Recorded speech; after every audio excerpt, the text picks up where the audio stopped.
Hello everyone, it's me Subhankar Thakur, Faculty of English, Global Business College, Birgans.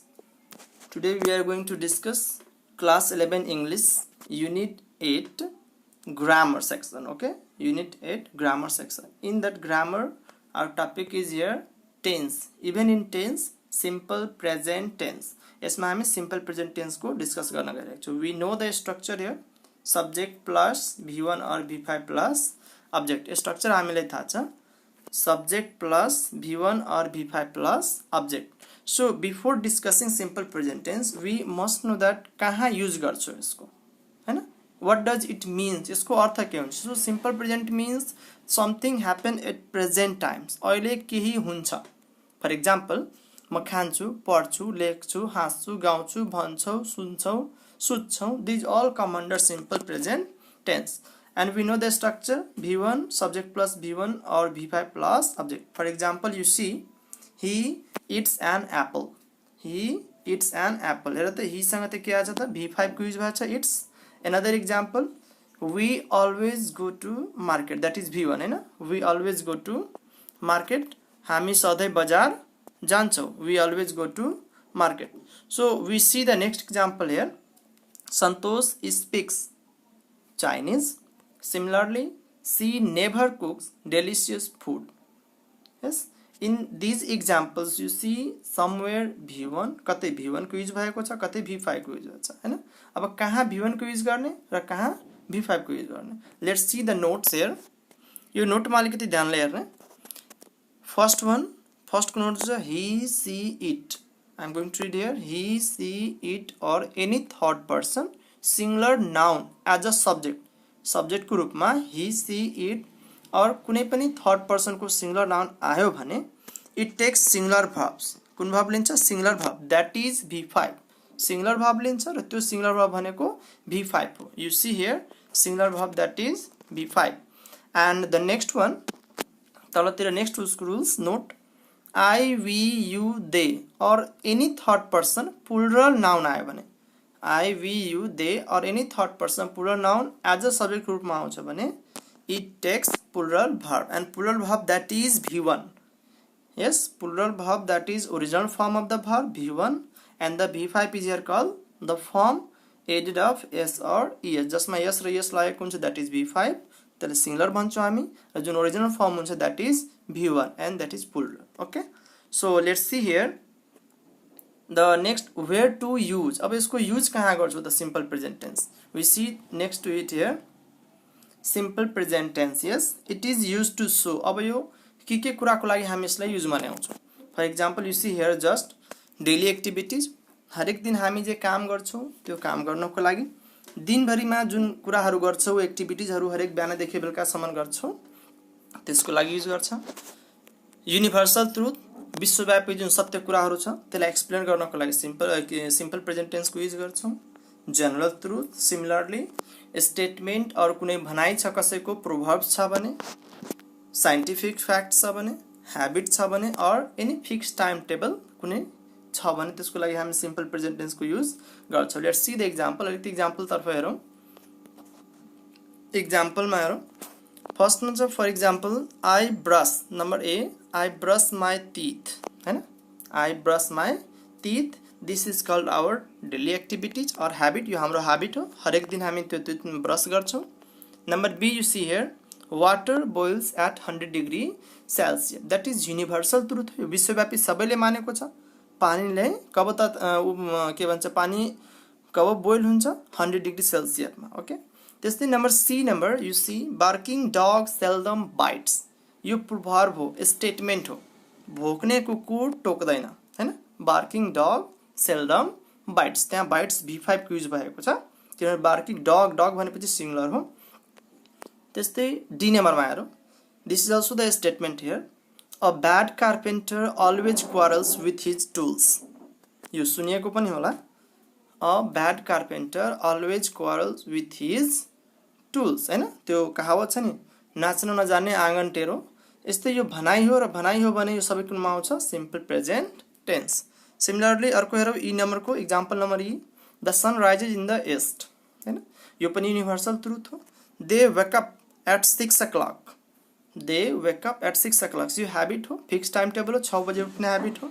So this is here how we use simple present tense. अब अर्को तरफ rules तरफ जाऊँ. Next you see here with some adverbs, है ना? Some adverbs यसमा छ केही adverbs हरु पनि छ जसँग simple present tense को use हुन्छ.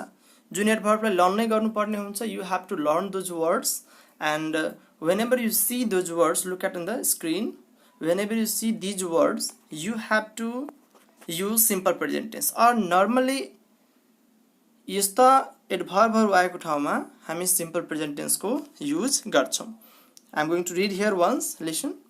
Always, never, seldom, often, sometimes, usually, generally, frequently, occasionally, regularly, daily, hardly, rarely, barely, merely, and scarcely. There may be other, etc. and etc.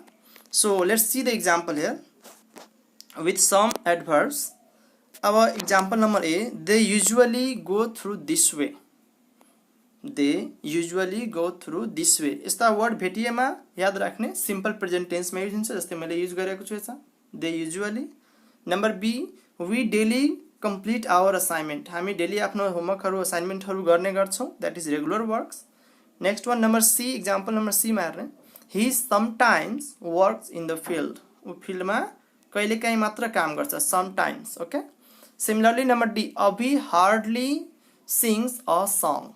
Abhi hardly sings a song. So they are hardly, usually, sometime, है ना, daily. These all comes to show that simple present tense. जति पनि adverb छ सबै simple present tense को लागि आउँछ र यो एडभर्बहरुसँग हामी simple present tense युज गर्छौं. अलिकति याद राख्ने, the point to be noted here, these adverbs, यो एडभर्ब्सहरु कहाँ युज हुन्छ? Subject plus verb plus object, जुन हाम्रो स्ट्रक्चर हुन्छ इंग्लिश को. सो यो verb भन्दा पहिला, before this verb we use these adverbs. verb भन्दा पहिला आउँछ एडभर्ब, और भन्छौ भने सब्जेक्ट पछि एडभर्ब आउँछ. हुन त यसको धेरै प्लेस हुन्छ युज गर्ने, but this is the very common. यहाँ एक्जाम्पल म हेराउँछु, भेरी कमनली मैले युज गरेको छु. Usually, daily, sometimes, hardly. Okay. Now let's come to the next one. Next rule तर्फ जाऊँ. You see here downside. Once. You see here the once, twice, and thrice. है ना? Once, twice, and thrice. अब यो once, twice, thrice plus त्यसपछि a छ plus, है ना, a plus day, week, month, year, है ना. जस्तै दिनमा एक पटक, हप्तामा एक पटक, once a day, once a week, है ना, महिनामा दुई पटक, twice a month, वर्षमा तीन पटक, thrice a year. So महिनामा एक पटक, दुई पटक, तीन पटक, यो सब भनेपछि प्रेजेन्ट टेन्समा आउँछ, because these considers the regular.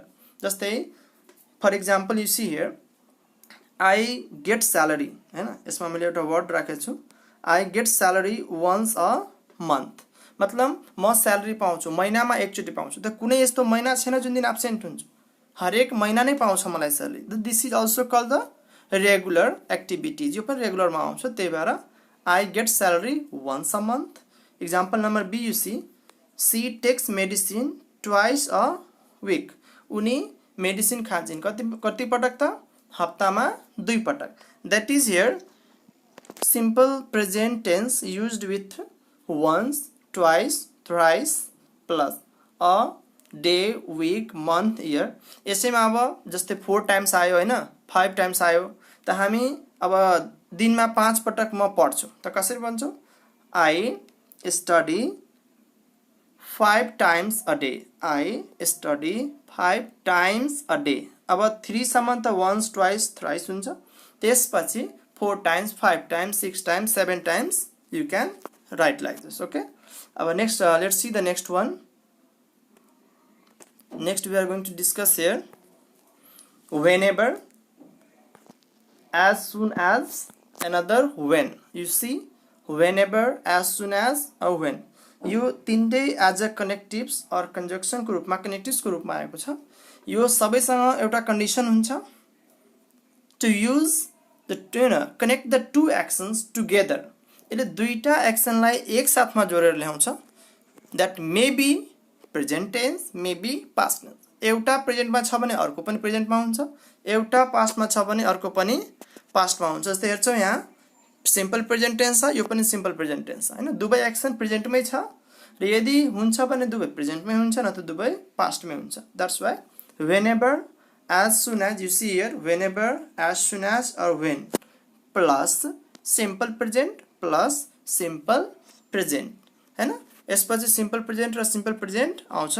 One see here, अलिकति एक्जाम्पल तर्फ लिने। Example A number, whenever my mother goes to market, whenever my mother goes to market, that is simple present tense, she brings many toys. मेरो mummy जब पनि बजार जानुहुन्छ टोयज लिएर, खेल्ने कुराहरू लिएर आउनुहुन्छ। त जानुहुन्छ र आउनुहुन्छ हैन, ल्याउनुहुन्छ, ब्रिङ्स ल्याउनुहुन्छ, त्यो दुवै भनेपछि त प्रेजेन्ट टेन्समै पर्छ, both actions. That's why whenever, as soon as or when। यसको अर्को एक्जाम्पल हेरौँ। Let's see the another example. as soon as I wake up in the morning, बिहान उठ्ने बित्तिकै I drink a glass of water। as soon as I wake up in the morning, I drink a glass of water। बिहान म उठ्ने बित्तिकै के गर्छु त, एक गिलास पानी खान्छु हैन। Similarly, the next example, when the teacher comes in the class, students stand in class हैन। अब जस्तै जब शिक्षक टिचर क्लासमा आउनुहुन्छ विद्यार्थीहरू उभिन्छन् हैन, ग्रिटिङ गर्छन् उभिएर। सो यो बोथ एक्सन्स आउने र उभिने comes together। that's why simple present and simple present whenever, as soon as or when। Suppose एक्जाम्पलमा दिएको छ हैन। अब कतै एक्जाम्पलमा एउटा 1 नम्बरको एक्जाम्पल हो, whenever my mother goes to market। अब यहाँ ब्रिङ छ, ब्रिङ दिएको छैन, सपोज त्यहाँ ब्ल्याङ्क दिएछ, ओके, फिल द ब्ल्याङ्क्स। अब त्यो ब्ल्याङ्क्स दिएको छ भने त्यहाँ कुन फर्म हुन्छ भर्ब? अप्सनमा दिदिएछ ब्रिङ छ, त्यसलाई सुटेबल फर्ममा युज गर्ने। अब ब्रिङ हुन्छ कि ब्रिङ्स हुन्छ कि ब्रिङ्गिङ हुन्छ कि ब्रोट हुन्छ हैन, त्यो कुन युज गर्ने त हामीले ध्यान दिनुपर्छ। whenever पछि जुन यो सिम्पल प्रेजेन्ट टेन्स आएको छ भने अर्को पनि सिम्पल प्रेजेन्ट टेन्समै हुनुपर्छ। and then we identify the correct tense। is that clear? Let's move to the next rules। simple present tense, we see here every plus day, week, month, year हैन। जस्तै हरेक दिन, हरेक हप्ता हैन, हरेक मन्थ, हरेक वर्ष, त्यस्तो लागि आउँछ। Example you see here, Ashika delivers her speech every day हैन। यहाँ के छ त, एभ्री डे आशिका स्पीच दिन्छ, कहिले कहिले त हरेक दिन दिन्छ, every day. Let's see the next example, every year we visit new places, every year we visit new places हैन। यहाँ के भन्न खोजेको छ, एभ्री इयर यहाँ मैले युज गरेको छु एभ्री डे, त्यो अगाडि पछाडि युज गर्ने फरक छैन। If you use at the beginning, सुरुमा युज गर्छौ त कमा दिनुपर्छ, लास्टमा युज गर्छौ त कमा दिनु पर्दैन। अब के छ बी नम्बरको एक्जाम्पलमा, you see here every year we visit new places, हरेक वर्ष हामी नयाँ प्लेसहरू भिजिट गर्छौँ। त हरेक वर्ष गर्छौँ, कुनै यस्तो वर्ष छैन कि कुनै यस्तो इयर छैन हैन कि हामी एब्सेन्ट गर्छौँ अथवा जाँदैनौँ, त यो पनि रेगुलर एक्टिभिटीमा पर्छ। That's why simple present tense, यो पनि सिम्पल प्रेजेन्ट टेन्समै पर्छ। Let's see the another here, if plus subject, sorry simple present plus simple present, यो कतै न कतै कन्डिसनल सेन्टेन्समा परिएको होला। कन्डिसनल टाइप अब कहीं 0 मा राखिएको हुन्छ, कहीं 1 मा राखिएको हुन्छ। Simple present plus simple present, यसलाई हामी भन्छ cause and effect. Cause and effect हेराउनको लागि कुनै एउटा काम गरे बापत अर्को उसको रिजल्ट आउँछ, त्यसलाई हामी भन्छ कज एन्ड इफेक्ट। अलिकति एक्जाम्पल तर्फ हेरौँ, बुझिन्छ। Let's see the example, if you boil water हैन, if you boil water it changes into vapour. अलिकति यसमा ध्यान दिने, इफ यु बोइल वाटर, यदि वाटरलाई उमाल्न खोज्यो भने हैन, बोइल गरेर हिट दियो भने इट चेन्जेस इन्टु वेपर्स। त यसमा कजको रूपमा कुन आयो त, कजको रूपमा के आयो, बोइल वाटर, एन्ड इफेक्टको रूपमा के आयो त, चेन्जेस इन्टु वेपर्स हैन। जब बोइल गर्यो तब बाफ बनेर चेन्ज भयो हैन, that is called cause and effect, that is called cause and effect. You see here the next example also, you see if you cut your fingers, if you cut your fingers हैन, यदि finger आफ्नो औँला काट्यो भने it starts bleeding. Definitely चाहिँ हामी finger cut गर्छौँ भने त्यसबाट ब्लड आउँछ हैन। त यो cut your finger, this is called here cause बन्यो हैन, cut your finger is called, and this start bleeding is called here the effect. यो उसको रिजल्ट हो, यो उसको इफेक्ट हो. Yes, is that clear? Let me clean these ones. So similarly we see here certain notes I have mentioned. This is the simple present tense. Certain rules only I have mentioned here. यसमा म खास rules मात्र mention गरेको छु. And this is completely based on your notes here. Note मा मैले mention गरिसकेको छु, अलिकति हाइलाइट पनि गर्दियौ here. Notes, the rules are based on the text. यो तिमीहरुको टेक्स्ट बुक को बेस भएर आधार भएर दिएको रुल्सहरु हो. So keep learning. Have a good day. Thank you.